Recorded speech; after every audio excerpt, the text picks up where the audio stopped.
back. My 51 subscribers. I don't know why they even want to subscribe to this mess, but some folk are liking it. There's some messages and stuff like that, which is always nice. Sort of not completely wasting my time, but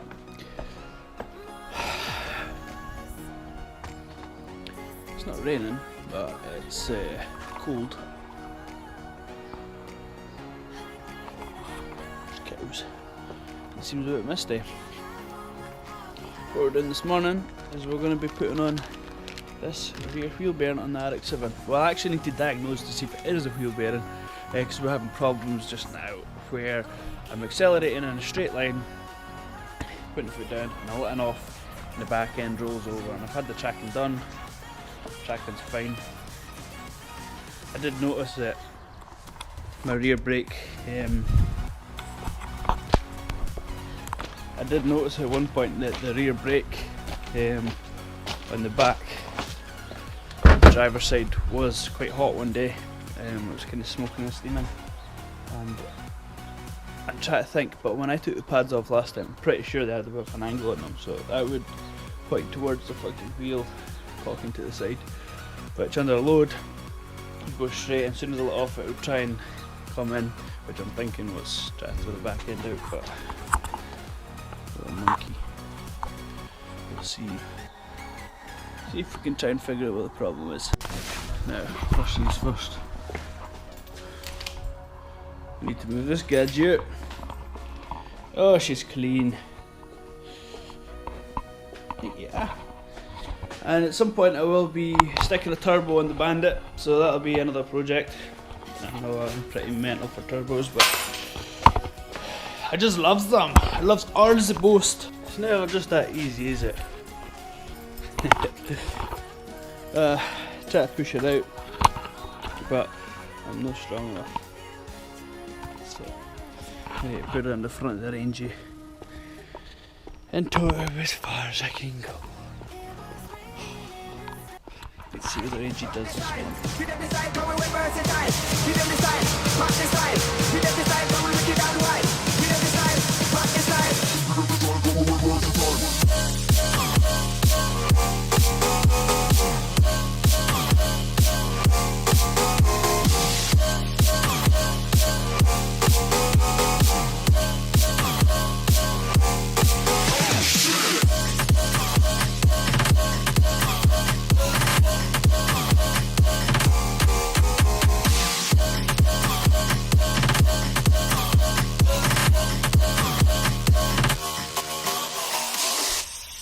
try to find the missus's car key because she didn't know where it was.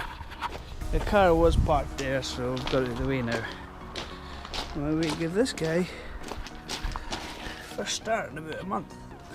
Starting to see wee chips in that radiator. Oh, and a flat tire.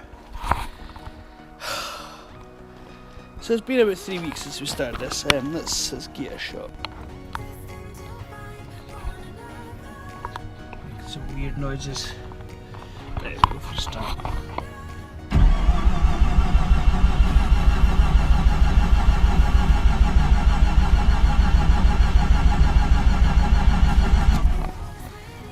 Come on, you wee bitch.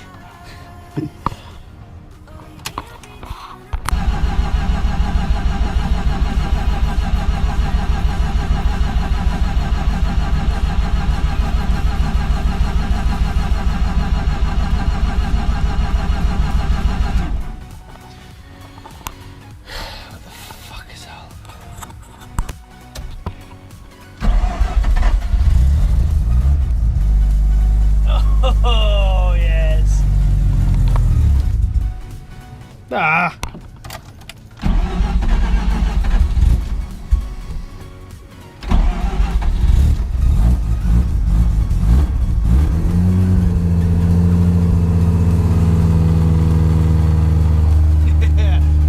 Please keep running this time.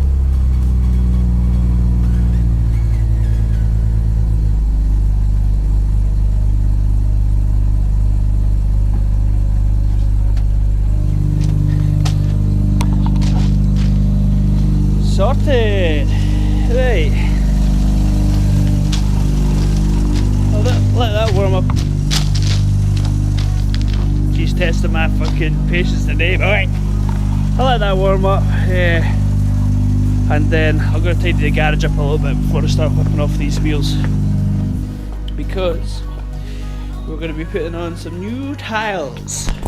So after some playing around, we eventually get the hub off, just here, and as suspected, it has actually got a good amount of play in it, so which is not what we want. And yeah, everything looks okay in here, so hopefully that'll cure my issue. The new bearing is up there, peels it off, and right guys, so far so good. We have got the hub off.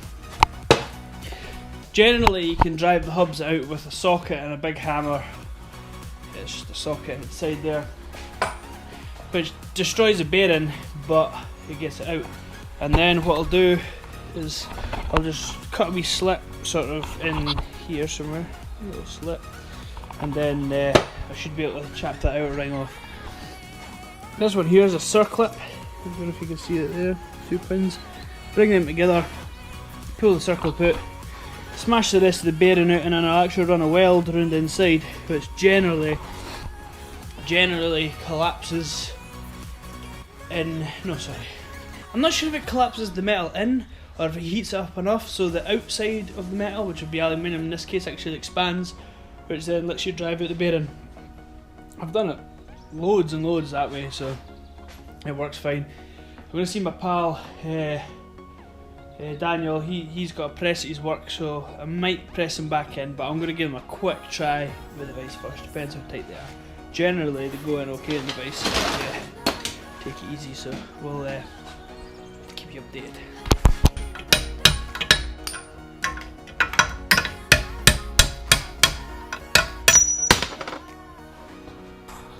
And like I say, I normally weld a ring around these inner races. However, I've got this new little toy from eBay.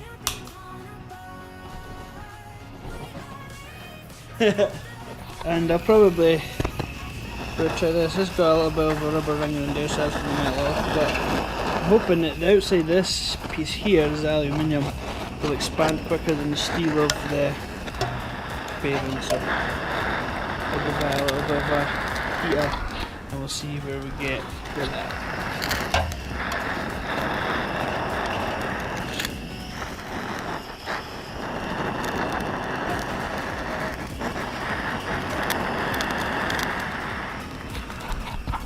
Tried it with a heat gun, but no, I remember why I actually put a weld on it. Just use it there, fucker. Right, so the reason I put welds on the inside there is so I could actually get a good fucking lip on it for smacking it. Now these on the forums and stuff are known to be an absolute nightmare to get out, and to be fair, they were right, it was pretty hard. However, that is it out now, so I'll give it all a clean up. I'm going to measure up the new bearing, I'm going to check all the tolerances and clearances are exactly the same. Then I'll cut off this piece here, and then I think I'm going to use the press to put it back in, because I mean that's too tight for a vice. I'm not sure if it's something to do with the aluminium actual hub, the housing. I guess steel bearing just corroding in, or I don't know if there's some sort of bearing glue in there, because you do get some sort of bearing glued in. But yeah, so it's going to be some day. It's good. It was worse than I thought, put it that way, but I'm still glad I managed to get it out. So I'll keep you updated for the next stage. Hey guys, we're all locked up. Leave a wet floor there. A couple of the tyres I'll be putting on are actually a little bit sort of manky, so oh, piled up there anyway. 8 tyres in total. Oh, 4 wheels, 4 tyres. Let's head off. We're just heading into town. Go and see Daniel. And actually Actually, I wonder if the wheels would fit. Nah, they're 17s, they won't fit over my calipers. Damn it! I was thinking now, I ought to be bloody sponsored by Screwfix. I'm never away from the place. No. It's just handy for nuts and bolts and M6 washers, M8 bolts, M8 washers, the full works. Always got them in stock, and you know, you can't go far wrong. I'm actually going in here for some sockets with wee USB outlets on them because I need a 2 amp, 5 volt 2 amp outlet for my new tablet. And all the chargers I've got are the usual sort of 5 milliamp ones. 500 milliamp. I'll be back in a minute. There we go, that's me made it back. It's the first piece. Look at that. 2.1 amps for each of them. Some Velcro for my wee DigiDash and the RX. And some Milwaukee snips. They weren't cheap, but I like putting a bit of money into tools because if I'm using them more than once, generally they last a wee bit longer. So as you see, I've unloaded my tyres now and I've pressed in my bearings, so now I'm just going to head back to the house and put the hub back on the RX7, the axles and stuff back in, and I'll probably fit my new socket. Lads, I've just dropped my wheels off just now with the lads and they're going to go and put the tyres on, which is handy, and obviously get a cheeky wee deal from them because they're good friends. They're always fine. Someday the plan is to actually get my own tyre machine and balancer because I spend an absolute fortune on tyres, getting them put on and taken off and balanced. Because it'd be handy for the family as well to get cheap tyres and cheap balancing and stuff. Right. Bearing and housing etc. all ready to go back in. Baby's in bed, sleeping potentially. The missus is looking after her just now, getting her settled, which is good.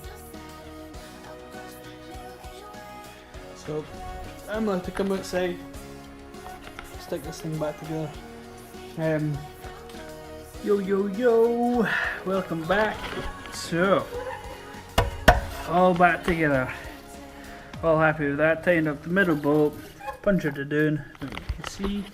But the next stage I'm going to do is put on the hub-centric spacer, and then I've got a list of stuff I need to do before the track day. So I think I might go on to the front brakes next, and the ducting, or the dash and the tablet, or the boost controller, or the the list goes on and on. So I'd like to get the wing on the back as well, but that wing, the uprights are made of plastic, so the thing's going to be wobbling a bit like nobody's business. I don't actually have a bit of aluminium I could use for mounting it, so I'm going to have to see with that one, see if I can find some aluminium local and get it cut. And yeah, I'm running. Right, on to the next one now is the dashes. Now I do have a nice new DigiDash that I will be using and sitting in here. Well, I say DigiDash, it's more of a 10-inch screen, a little laptop, which plugs into the ECU. But the problem I'm having is the ECU gets a signal from the wheel speed or gearbox from a VSS sensor, and the VSS sensor sends data to the clocks, which then sends data from the clocks to the ECU, and then it picks up a frequency and it can determine what speed that frequency is. You have to actually set it on the ECU when you're doing 31 mile an hour. You click it, and then you can do by gear as well, and then that gives an indication of what speed you're doing and what gear you're in. So and I need that as well because I'm doing boost by gear, which is quite important to get traction down, and yeah, if I don't have the speed input, I'm not going to be able to do boost by gear because it's not going to know what gear I'm in. So I'm thinking find a wiring diagram for them, and I'm going to link out the VSS signal from the gearbox straight to the side that feeds the ECU. Then that should give some sort of signal, and then I hopefully can interpret that into speed on ECU. so I went inside to get the DigiDash just now. There we go, so the tablet's in place, and I'll actually think I should manage to get this in there as well. Nice one. That'll keep the sun off it. Perfect. I love it when a plan comes together. So I'll move this out of the way, it'll give me the sort of size of template I need, and then I'll be able to cut it out. Aluminium, make a mess of it, and then stick it in. Yo! Hi guys, how's it going? That's us. We've arrived to Knock Hill. Here's Cliff, aka Rexworks or RX on Instagram. You should check him out because he's boss and he's got a wee Turbo MX5. It's not just a Turbo MX5, it's a Turbo 13V MX5 and hangs rapid. So basically we're all good to go. Just waiting for, we're group 3 today, so sort of with the bigger power guys. Should be good fun. And yeah, we'll just keep you updated as is. I'm probably going to mount you over there so you can get a good view of me crashing like so. Right guys.